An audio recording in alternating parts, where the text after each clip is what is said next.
So, where are you getting your guidance from? Or I guess, where are we getting our guidance from? I want to talk about the problems of where we're getting our guidance from in this modern day world, be it influencers, musicians, footballers, whatever it might be, we're getting our guidance from somewhere. So, I guess the first question to ask ourselves, the thoughts that you're having in your head, right? These thoughts, they've come from somewhere. They have not come from nowhere. They have not just suddenly appeared in your head. Okay. Regardless of whomever it is in this world, somebody, you are getting your guidance from somewhere, whether you know it or not. Okay. And if you don't know, think you're getting your guidance from somewhere, I'm telling you, you are getting your guidance from somewhere. Whether you know it or not, someone or some company is giving you your guidance and is setting your direction in life for you. So if you're not actively taking control of your thoughts and where you're getting guidance from, somebody else is. So ask yourself, you don't have to do this now, but what were the last five voices you heard? Or what were the last five voices your children heard, your kids heard? Um, Look through your own history on YouTube, TikTok, or Instagram. I do not particularly recommend you look through your child's phone and look through their history. You may or may not find things that you want to know.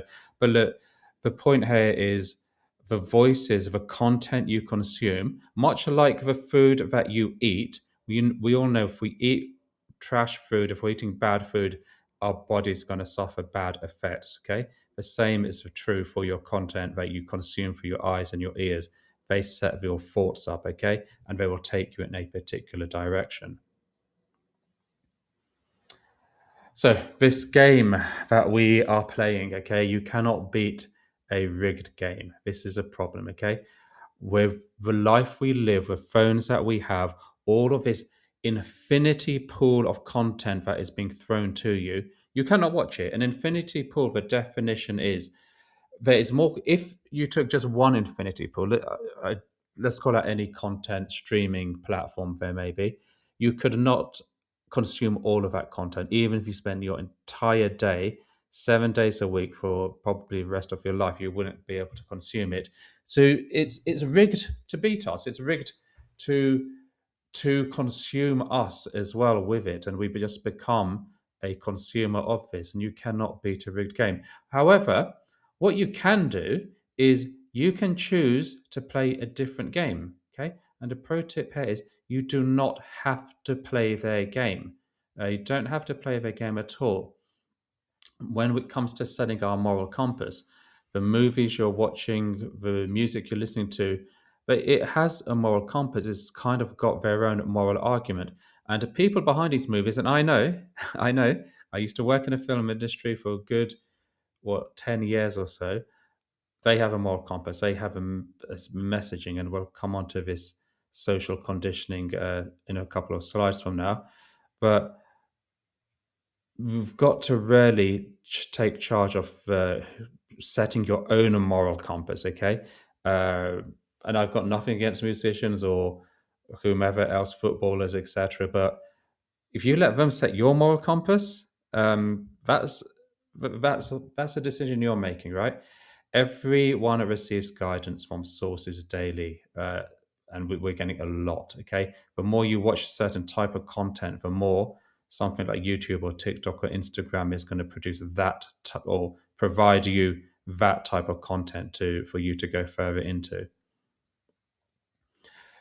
The problem with influencers is this, okay? They seem like they're your friend, they're bubbly, they're chirpy, they're telling you all the things you want to hear. But influencers only want to take away from you, okay? They are taking you towards things you don't want to go to. They are taking you towards selfishness, okay? Hedonism, okay? What is hedonism? Hedonism, a lot of people don't know what hedonism is. Hedonism is the feel. Let me get the exact definition up. Actually, let me just drag this onto screen. Okay, this is the definition of hedonism. I'm going to give you two of them. Hedonism is a philosophy stating that pleasure and happiness are the highest good and the main goal of life. Okay, that's what hedonism, the philosophy is. What does hedonism in modern society look like? It's consumerism, instant digital gratification.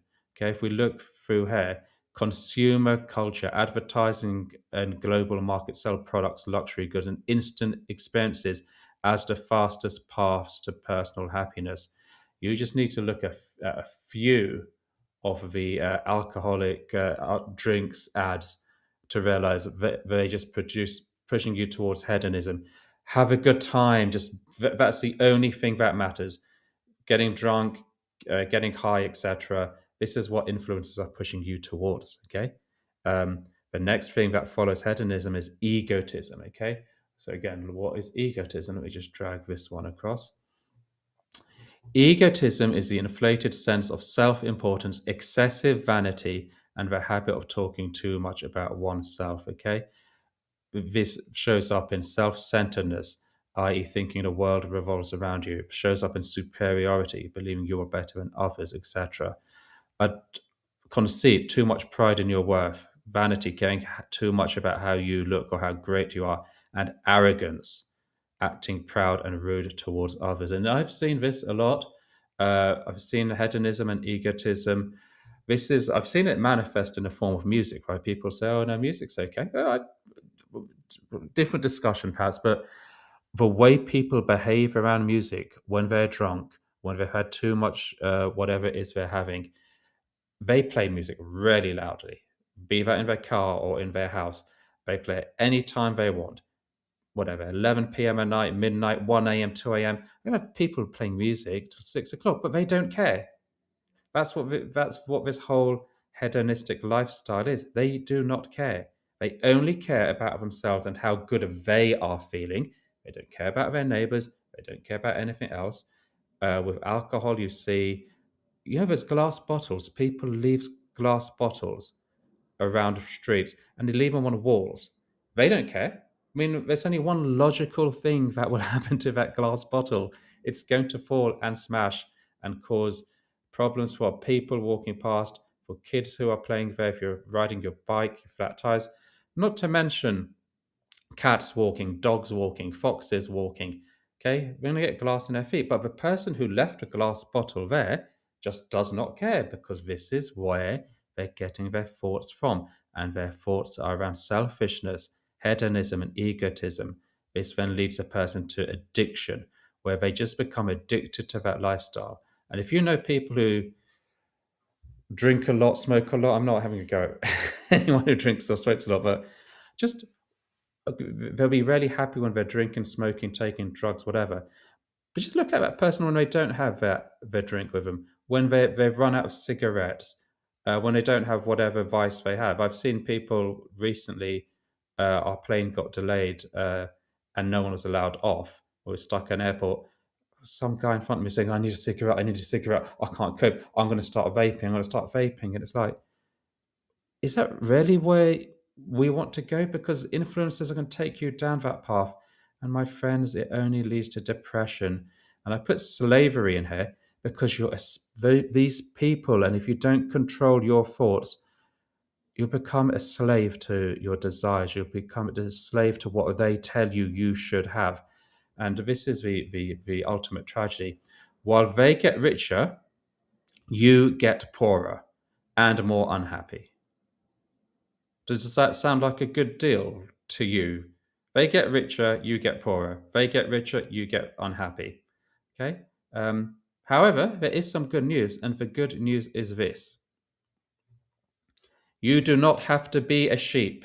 Okay, you do not have to follow along what they tell you. Okay, you are allowed to reject their messages and social programming. Okay, we are programmed socially in a way to think a certain way, behave a certain way, to let products and other things rule our lives. When I say other things, like we're programmed, like people who go to football matches are programmed. You have to have a beer, you have to have drink. Well, who says? What, can you not just enjoy it? On the topic of football, right? That's also a form of social programming, where again, I'm not going to name the companies. Let's just say football teams and football broadcasters tell you what you're going to do on your Sunday. They'll tell you what you'll do on your Wednesday. Yeah, you will be in front of your TV. You will reject going out with your family, taking your kids to wherever they want to go, doing things for other people because there's a football match on and there's programming you that you have to sit and watch a football match. You don't have to be a sheep, my friends. You're allowed to think, you're allowed to use your own agency, i.e., you can do your own research and you are allowed to study, you are allowed to read books. You do not have to do what these corporations tell you to do. Right, if you're working for a corporation, you probably have to do during your work hours, but since when did we sign up to live our lives according to other people's standards? So, speaking of books, I'm sure you're all very learned people. If you've made it to a video this far, you want to learn. Okay, we know what books are, we know what they are for, we know where to find them. But question: when was the last time you picked up a book that wasn't for study or for work? So, when we're talking about books, there's lots of books to read. The highest form, as we all know, the best book is the Quran, okay? And when we think about the Quran, ask yourself a question. Ask yourself about the Quran. Is it a book of stories? Is that what you've been told? Is it a book for the Arabs about 1,500 years ago? Is that what you think? Or is it a book of guidance written for you today and relevant for you today? Let's have a look through just a couple of the ayahs, okay?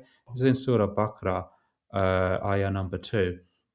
It very clearly stated, this is the book, there is no doubt about it, a guide for those mindful of Allah, okay? In here is telling us this is the guide. We don't need influencers telling us what to do. We don't need corporations. We have the guide, but the Quran sits on our bookshelves uh, gathering dust. It doesn't need to sit on your bookshelf. You can take it off your bookshelf. You can put it in a more accessible place. Maybe I'll make a video. I'll show you my uh, area where I sit down. Quran is close by. It's there. It's very easy to read. Speaking of that on that topic in Surah Al Isra, ayah number 9. It says, surely the Quran guides you to what is most upright and gives good news to the believers who do good, that they will have a mighty reward. Okay. None of the things that influencers are pushing you towards will give you a mighty reward. They will just subtract. The Quran is the thing that will give us the guidance and give us that reward.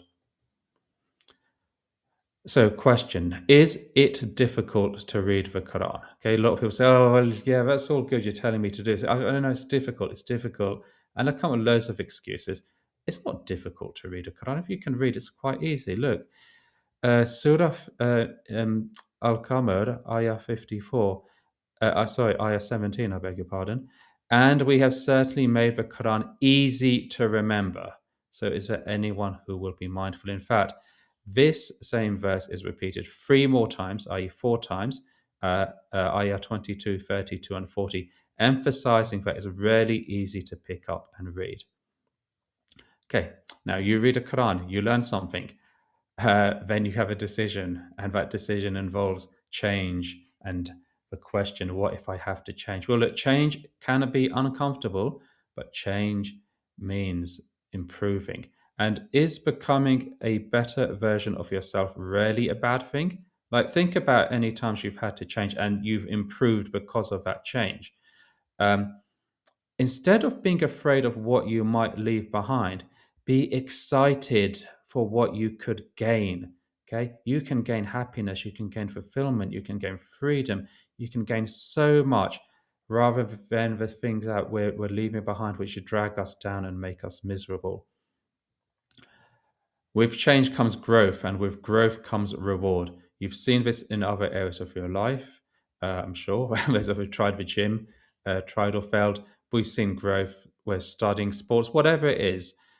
Growth comes with its rewards, but it has to come with some level of change. All right, so great. Thank you for your time. Great. We've done this little presentation. We've gone through this. What are you going to do with this? What I've done is I've broken it into 3 easy things. Well, 3 different things. The easy option is you can listen to one surah with a translation. So just listen. You can't get much easier than listen, to be fair, my friends. You can do it on YouTube or on any of the Quran apps. And just do it once this week. For those of you who want to go a bit further, do the moderate exercise. Will you be able to read one passage with translation once or twice a week, whether you use an app, a website, or a physical book? Just read one passage and reflect on it and learn. And then the stretch one is maybe a passage a day or even an ayah a day. It doesn't need to be much. You don't have to read the whole Quran in a one sitting, just a small bit at a time. Small enough that you can read it, you can understand it, you can reflect upon it, you can think about it, especially if you haven't read Quran before, never read the English translation. You can go quickly if you want to, but I'm just suggesting perhaps you might want to just pace it and don't try to do too much at first. Give yourself a chance to think about what you read. You don't want to read a lot and not recall anything because our modern day attention spans are like that. So, when I do this course in in the real world, I thank the audience and we do a little bit of a discussion. But as this is YouTube, if you have any questions or discussions, I guess please put it in the comments section below. Please do like and subscribe this video. I'm going to be creating more of these types of videos. So if you want to see more of this, you've got a better chance the YouTube algorithm will show it to you if you hit like, if you subscribe also. If you want to hit the notification bell, all well and good.